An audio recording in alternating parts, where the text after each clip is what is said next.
Welcome, everybody, once more today to this our session on looking at how we can improve our mindset.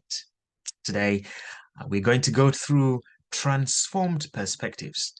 If after you have looked at the principles of a proper mindset, a successful mindset, and somebody who has been on this journey then needs to just stop for a little bit and evaluate.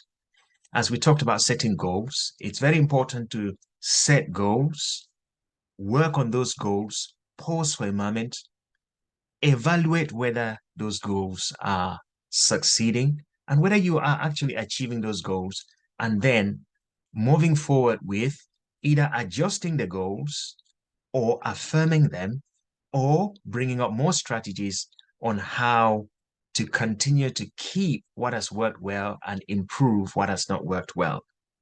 So our uh, session today, really, on this video, I would just want to help us to evaluate this mindset shift and growth. After these principles, after attempting to try and do a few more things, what has worked, what has not worked? And I will run through some questions here for you. So this is more a reflection and a meditation, really, on the process that we've been on so far on the success mindset, shifting from those limiting beliefs to empowering beliefs. So the first question I want you to answer is, have you experienced any change in your perception towards challenges and obstacles, seeing them as opportunities for growth? Now, when the sun has been shining too much, have you seen that as an opportunity? When your seeds have depleted, have you seen that as an opportunity? When you've had challenges having to go for meetings or going to the farm or having to probably not even have crops, have you seen that as an opportunity to recreate or to create something else so far? Secondly, are you more open to exploring new perspectives and ideas instead of sticking to old beliefs and patterns? This was a very important thing, right? When we looked at the principles and we saw that somebody with a success mindset is able to go from old ways to new ways. They're able to see what was wrong and bring solutions to those things and move from traditional to more modern ways, to outdated ways, or from outdated ways to more technological and advanced ways, and so on. Have you developed a greater sense of self-awareness, actually recognizing your limiting beliefs and working towards overcoming them? You remember when we talked about those limiting beliefs, and I believe we're going to look at those again in the future. There are financial limiting beliefs. There are economic limiting beliefs. There are physical limiting beliefs, emotional limiting beliefs. Those things that stop us from becoming a better person. Have you looked at them and, are you recognizing them? And are you seeing them in play? And are they working? Are you picking up empowering beliefs so far? Are you actively seeking and embracing feedback and viewing it as a valuable tool for personal development? I bet you, because you are following this course, you're definitely doing that, aren't you? You are actually looking at ways of improving yourself. But are you taking feedback? Are you asking people with whom you work, hey, I'm trying this. What do you think? I see that it's working, but what do you think? This new machine that we're about to buy, what do you think? Or, well, I set my goal to have 20 tons of wheat this year. I have literally just achieved 5. What do you think? What could be done better? Are you asking these questions to the right people? How has your level of resilience and ability to bounce back from setbacks improved? Yes. Remember we said somebody with a success mindset, when they fall down, they don't stay lying. They get up and they walk again. And even if they are not able to get up, they crawl. And even if they are not able to crawl, they would roll just to keep going. If you fall down and stay lying down, well, then that's not going to change. You cannot do exactly the same things that you do and expect different results. So When you achieve some bit of success, do you set even higher goals? That's a positive side of this as well. Because sometimes we look at things more negatively as setbacks. But what about the person who is really doing well? When you do well to a certain level, there is a possible stagnation. Are you improving from that as well?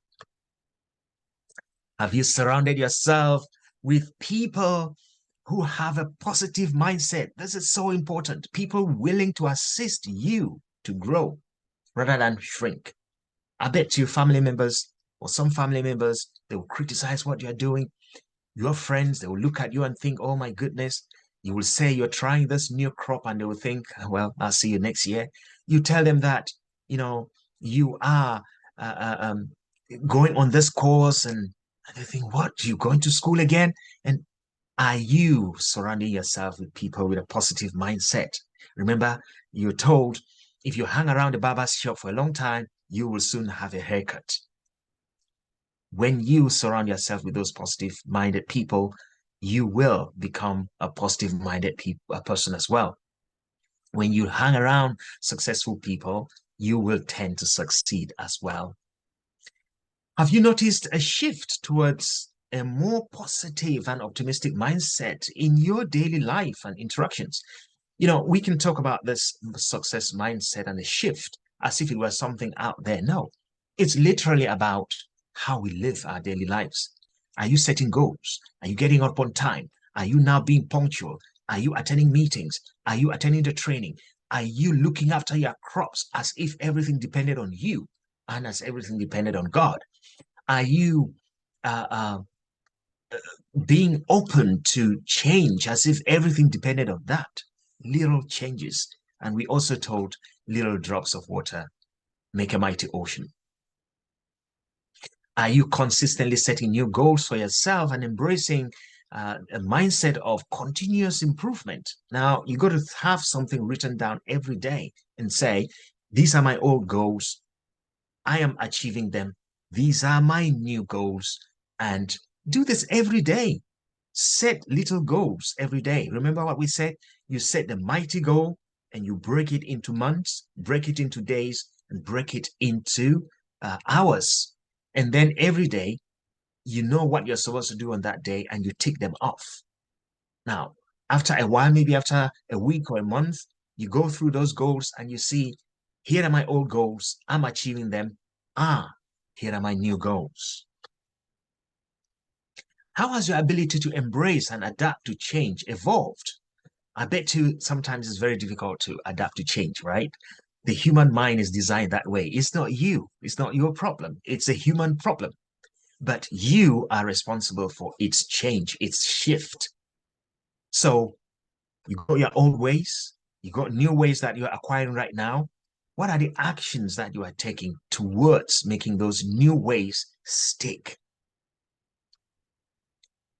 Do you find yourself taking more initiative and ownership of your own actions and outcomes? Well, it's easy to blame the rain. It's easy to blame the birds. It's easy to blame the animals eating your crops. It's easy to blame the weather. It's easy to blame Tom, Dick, and Harry for your own misery. No, remember, our thoughts determine our feelings determine our actions determine our results. What are your thoughts towards these initiatives? And therefore, your actions and outcomes all depend on you, not even on nature, not even on God. It's all on you. And finally, have you noticed an increase in your self-confidence? And, are you willing to take challenges and calculated risks? I know you are, because I believe in you. Because I know that by you going through this process, you will emerge better, victorious, and successful. I wish you the best. Stay positive, keep growing, keep learning, and brighten your corner with joy.